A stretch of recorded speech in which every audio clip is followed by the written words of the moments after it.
There's a new report out from the University of Connecticut that has some interesting findings for young married men and women. They say, it turns out that as married millennial men take on more economic responsibility in their households, their psychological well-being and overall physical health slightly suffer. However, as millennial women take on more economic responsibility, their psychological well-being may get a boost. Researchers examined data on 9,000 heterosexual married couples between the ages of 18 and 32. The data, which date from 1997 to 2011, came from the Bureau of Labor Statistics. The researchers tracked changes in each couple's individual and household incomes, self-reported psychological well-being, and self-reported physical health. They controlled for total income, education, age, working long hours, and children.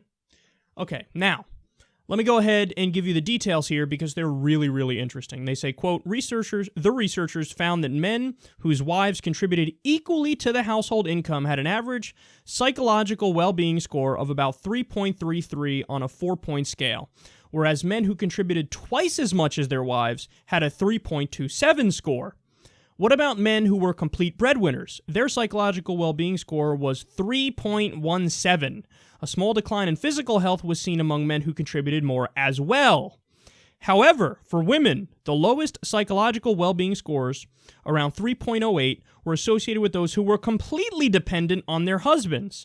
Women who were the least economically dependent scored 3.17.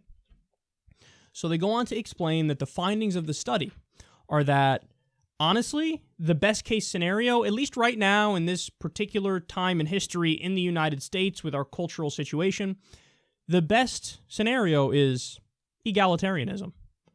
People ranked, their highest level of psychological well-being and physical well-being if they were in a more egalitarian marriage. When you change the dynamic, when you make it so that, the man makes all the money and the woman's dependent on the man, they're the least happy. And, okay, they also... So they dig deeper and they say, well, why is this? Like, why is it that men are apparently miserable when they just work the full-time job and support the wife? And why is it that the wife is miserable when she's not working, at least to some degree? And they say it probably has a lot to do with societal expectation. So men, you're just expected. Like, oh, you got to work and that's it. You got to work your whole life and do your 9 to 5 or whatever the fuck it is. And then that's your whole existence. You provide for your family and then you die. Yay!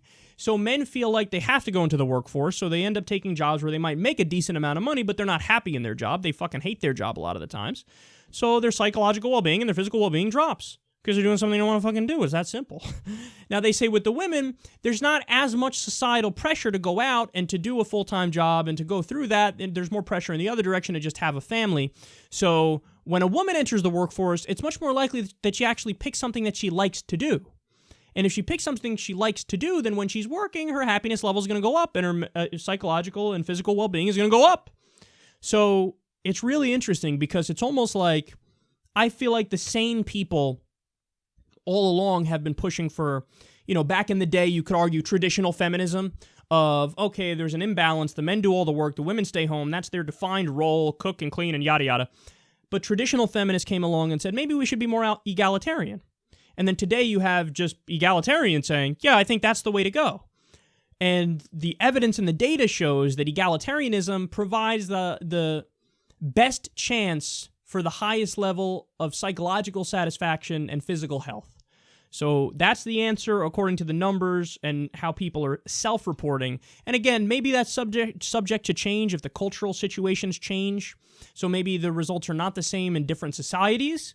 But at least in the U.S. right now, the best way to go is to kind of have a marriage where, if indeed you're going to get married, where you say, fuck all the societal expectations, we'll all do what we want, and then, the woman works and find a job she likes, the men don't feel like they have the entire burden on their shoulders to provide monetarily, and then everybody's better off.